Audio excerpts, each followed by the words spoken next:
Morning, morning, morning. Good morning. Good morning to you. I want to know what love is, don't you? And there are many people who are still in search of love. Friday being Valentine's Day gives us an opportunity this time now to focus in on what love is, particularly for the woman. And so we thought we should have a love coach who joins us now online. Good morning to you, ma'am. Hi, good morning, Pearson. Good to see you. I'm having a challenge in pronouncing your first name. Could you say your name for us? Shrishta. Shrishta. Ta. Am I right? Shrishta, yes, the audio broke a little bit. Okay. Now, you are a love coach. What is a Yeah. love coach? Okay, well, I'm an emotional intelligence love coach and quantum journeys hypnotherapist. And what I do is I help successful high achieving women over the age of 35 magnetize in self and soul love. How interesting is that for you, really? How do you do that? How do you help me know or her find what that love is? Well, we have been programmed to believe that attracting love or getting love follows a certain formula, in that, especially for the woman, the man goes through it too, but like for the woman, you are told you need to look a certain way, you need to put yourself in certain places. You really need to, especially for the introverted woman, sometimes just be who you are not. And we are told that that guarantees love. But what that is really teaching you is how to avoid being lonely based on a fear of not having financial security and not having partnership in life. But attracting soul love in particular actually has more to do with being authentically you, which we are not taught to do. So when you are able to be authentically you, what happens is your body attains a vibration that is closer to your soul's vibration. And when that lines up, what then happens is people in your soul tribe, your soul mate, or even if you have a twin flame, it's like an energetic calling is sent out to them that this person in their life is understanding who they are living authentic to them, they are living their purpose, and it's like she's ready to reconnect with those in her soul tribe, and then use that as a platform to create even more in the world, depending on your soul purpose. So we think that love is something that's out there, but it's actually within you.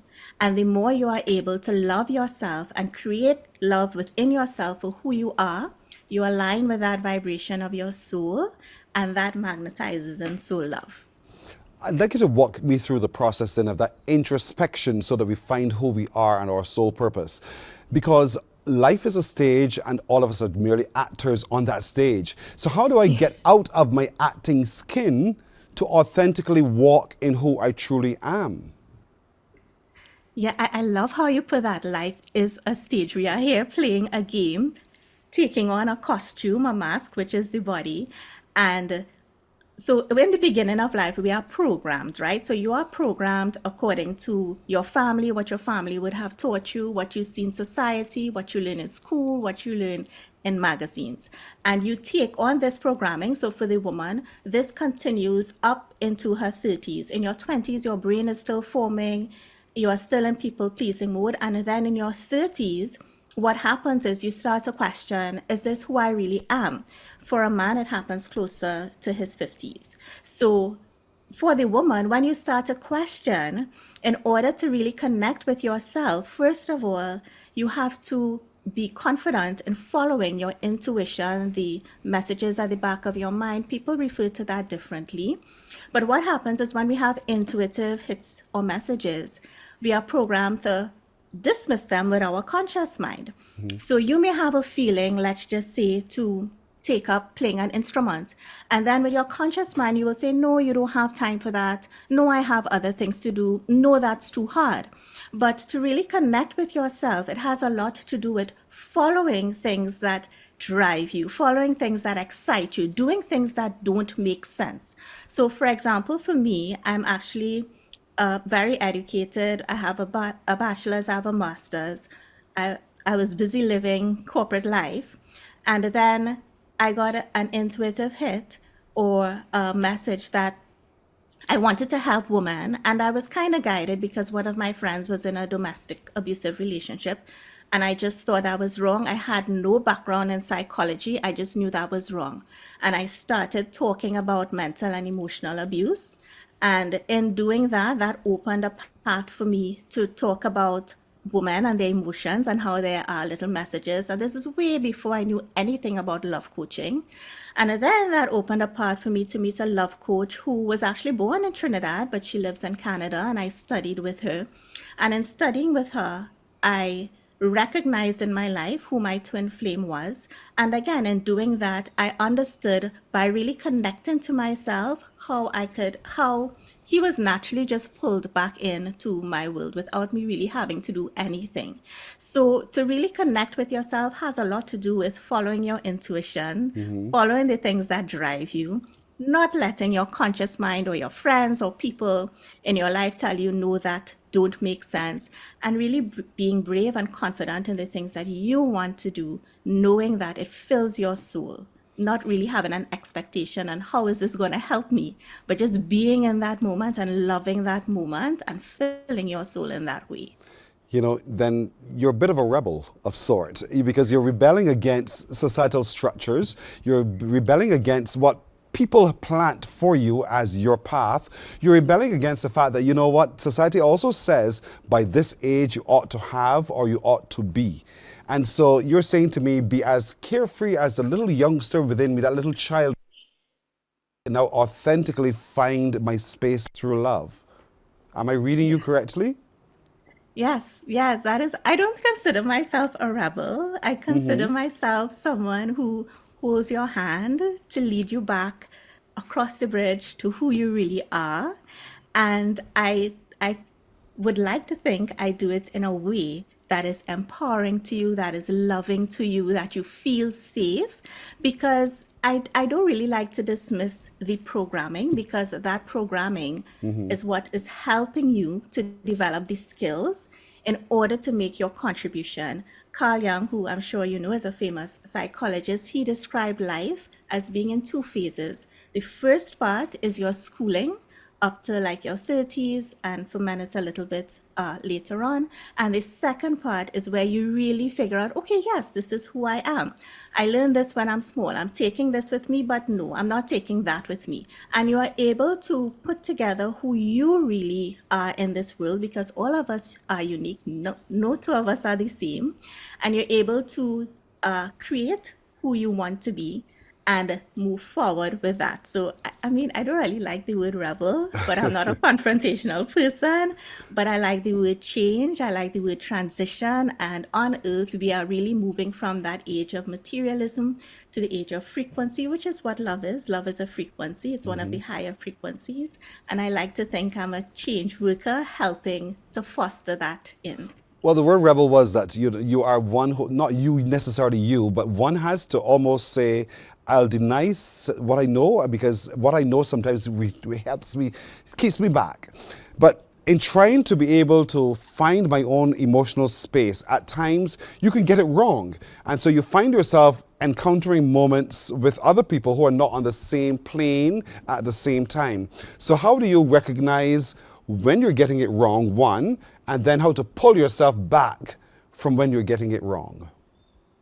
Okay. Well, if you're getting something wrong, I know again we are programmed to think that failure is bad, but it's really just information. So if you feel you're getting something wrong, it's just information that okay, this is not for me, maybe I need to try something else. And that is when your self-worth and your self-concept comes in, because you have to be strong enough in yourself, you have to know what you deserve, and you have to know your worth to say, you know what, this is not a fertile ground for me, this is not a good situation for me, and be strong enough so that you are able to leave that situation or draw boundaries depending on what the situation is. But it is really more about looking at the data that is before you and understanding, is this where I want to be or is this not? And if you don't want to be there, that's okay. And if you want to be there, that's okay too. But once you are firm in your self-concept and who you are, it gives you a better footing to make decisions that are good for you, as opposed to giving away your power in the hopes that something that is not serving you works out.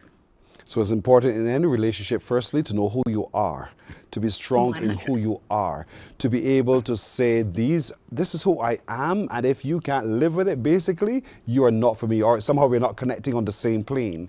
And to be able to discern when those situations occur and get away from it.